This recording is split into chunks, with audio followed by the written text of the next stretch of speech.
Welcome back to Spectre Comics. I'm Mike. A couple weeks ago, I did a tutorial video on how to draw Michelangelo, the Teenage Mutant Ninja Turtle. But what I decided actually to do was to do a composition with all the turtles. So I'm going to do tutorials for drawing all 4 turtles. I'm going to actually combine them into a single image. I'm going to take all of the 4 images, put them in one action scene. And then once I get all 4 turtles together, then we're going to do the coloring tutorial. And then we're going to post that's going to be the final image. So we're going to have 5 videos in this series. Without further ado, we're going to go ahead and jump right into the tutorial for Leonardo.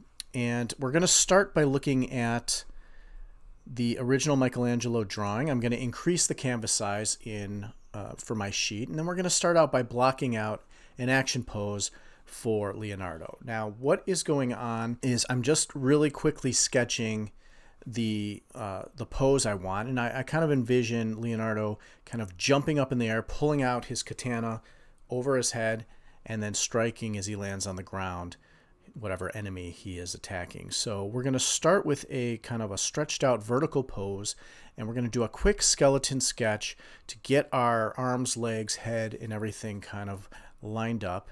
And right now I'm just kind of moving stuff around on the page to see where I want it. The nice thing about drawing on separate layers is that I can move things where I want them. I can move stuff out of the way. I could turn layers on and off so I can work on the drawing. So we're quickly sketching the skeleton to see where all the different components are. So the next thing we're doing is we're going to start filling in the body parts. So we've got the chest plates. We've got his arms raised in the air.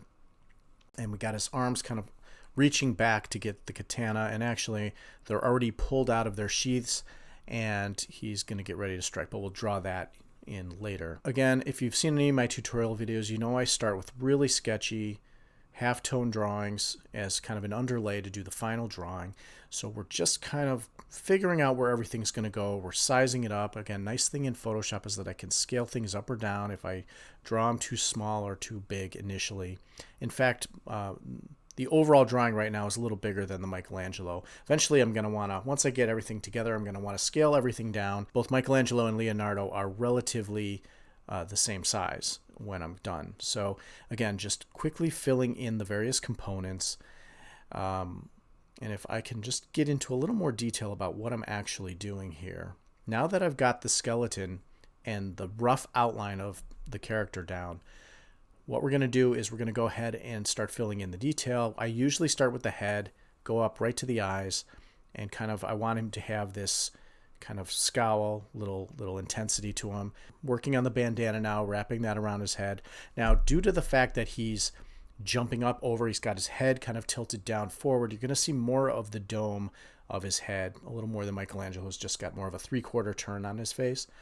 So the snout also will project a little more, and the mouth will be a little more hidden in this drawing. Even though we're on a final layer, a more solid black layer, black lines, I'm still working in a very sketchy way. So we're just kind of taking the underlay and adding a little more detail as we go. Once we got the body shape defined, now we can add the detail in. But I still want to stay sketchy because, the way I draw, I like to kind of feel it out. I want to see where things go, and I still want the flexibility to move stuff around. So I'm not going to finalize the drawing, or else it takes a lot of time to go to the final lines, but I still want to feel out where things are going to go. So what I'm doing is I'm kind of still being sketchy but adding a little more detail in. So we're working on the arms. Now the arms are raised up. What that does, if you think about it, when you raise your arms up, the pectorals stretch into the armpit, and then the shoulders tilt back and into the bicep, and then the back of the shoulders flare out right into the lats, which are the muscles on the side of your back. So you can see how I'm doing here. The armpit area goes right into the pectoral.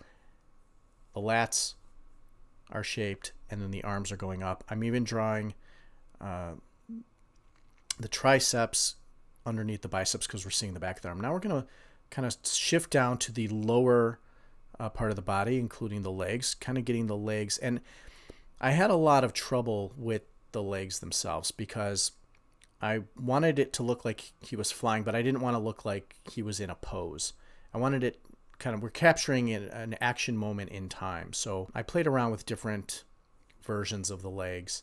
So right now I'm just kind of sketching out to see what it looks like. But what I ended up doing is moving those to the side and reshaping the feet and the legs. The bandana, again, is stretched up, the trailing bandana, because he's jumping, he's in motion. When he jumps, as he's coming down, the bandana streamers go up.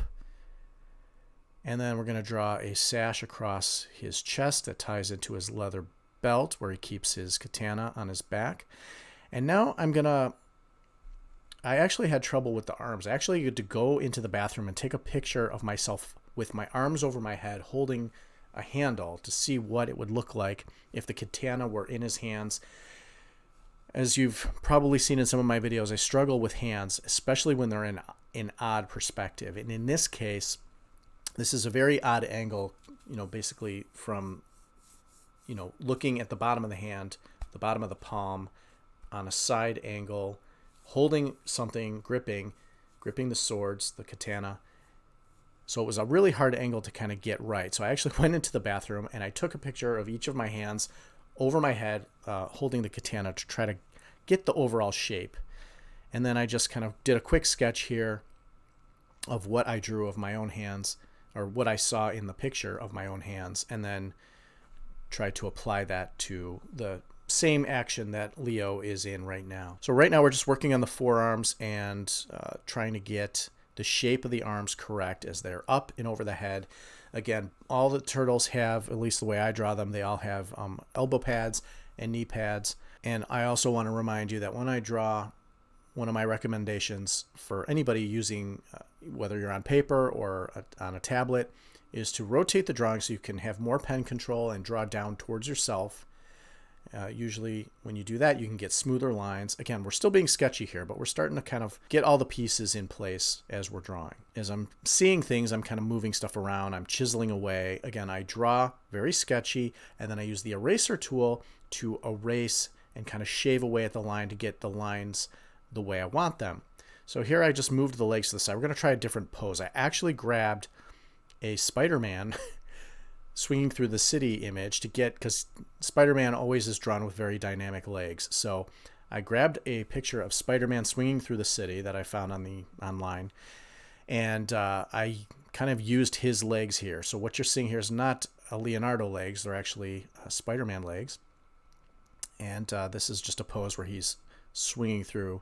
I just thought it was a really graceful look, and it really gave the impression of motion, like it was like captured in time, as I mentioned before. And we're just getting a little more final with the line. So I'm starting to clean up. So I sped the camera up really fast here so we can really just get into the details of defining the final lines. And you can see when I go from a very sketchy line to a final inks and final lines, notice that I'm using line weights. I'm using a lot of tapers. It just gives the drawing a little more weight, so you can really emphasize certain things. And a lot of times, again, overlaps, anything you want to kind of have a thicker line weight to give it a little more weight to it. So you'll notice on the face, as I'm chiseling away and kind of finalizing the line, the roundness of the cheeks has a thicker line weight to it. And then I just kind of shave away the sketchy, where there's a lot of extra lines. And then here the streamers above his head are a little more tapered. So now we're starting to work on the shoulders. Now look at how the shoulders, again, this is a different pose than Michelangelo, who was just standing in a striking pose. Leonardo's kind of in action. He's kind of in movement. He's, gravity's pulling down. He jumped, he pulled out his swords, and he's in action. So his arms are up over his head, and the shoulders are up, wrapped around. His arms are back. You can see again, here's the armpit area. We're cleaning up the shell, the chest plate of the shell, and working through the arms. Again, the turtles are it's like they have human bodies, but they're in a shell. So you want to see hints of the muscles that actually would be there if they were human, referenced. So that's why the pectoral muscles come out from under the shell and lead into the bicep. So we're going around again, still cleaning up a lot of the lines and moving things into position so they look correct. And again, a lot of this is trial and error. as you move stuff around and thicken lines and shave lines and erase to clean it up, you'll start to see things. I constantly had to rotate the elbow pads and the knee pads because the perspective wasn't right based on the angle that they were. And you'll know, it'll look right to you if it's right. It will look wrong to you if it's wrong. Here we're cleaning up the belt and the strap, the leather strap that goes up and over the shell. And we're back to on the left arm now is getting cleaned up. And what I'm trying to do is I try not to make my drawings very symmetrical, but the way the arms are slightly symmetrical here, even though they're in a slightly different position and we're at a slightly different twisting kind of angle based on where the camera would be looking at the character. So they won't be exact, but they should be similar and they should look like the same, like the shoulder on one side should look like the shoulder on the other side, especially since they're in the same kind of formation, the same position above with the arms above the head.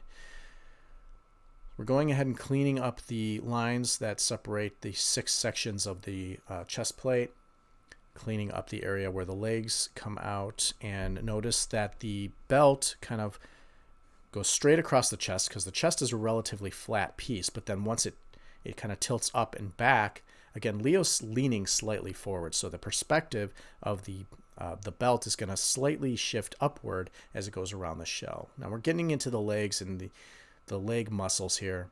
Again, the Spider-Man shape of the leg as he's jumping and cleaning up the calf area and the shins and the foot. Now the foot in this shape, I mentioned when I was drawing Michelangelo, his feet were more triangular shape. Well, in the case where we're looking at the top of the foot for Leo, it's more rectangular, and so we've got 2 toes, but you're seeing the foot from the top, so it's got more of a rectangular kind of shape to it. There is the other foot kind of tilted back is more triangular, and we're just kind of you have to make sure the heel goes up and back from as it comes off the calf, and get that triangle wedge shape correct. And here we're just shaving the legs, make sure we get the legs properly overlapped, and cleaning up the strap and then the back of the shell just to fill out the back portion of the shell.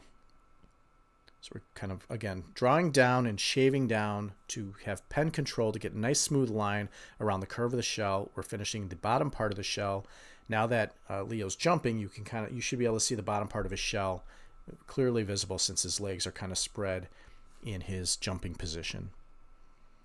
And we're just going through and adding a little extra detail here. And the last thing I want to do, or the last thing that we haven't drawn yet that I want to do, is work on the katana. So I just took a couple of guidelines to kind of see if he was holding the katana in this position, what it would look like.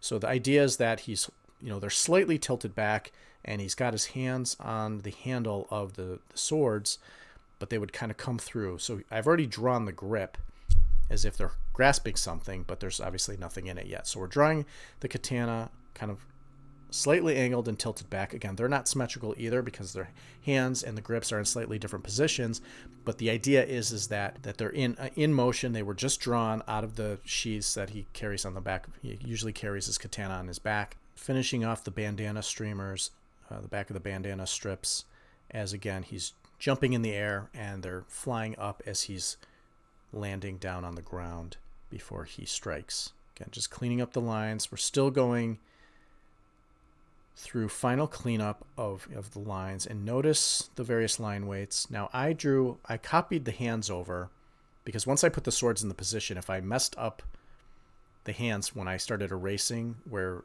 the handle overlapped where the hand would be, I kind of moved that out of position. I copied it over so I had a copy of the hands in case they screwed up, because I finally got the hands where I want them. Another thing I put on Leo was a couple of battle scars here, so like as if he had slashes on his chest.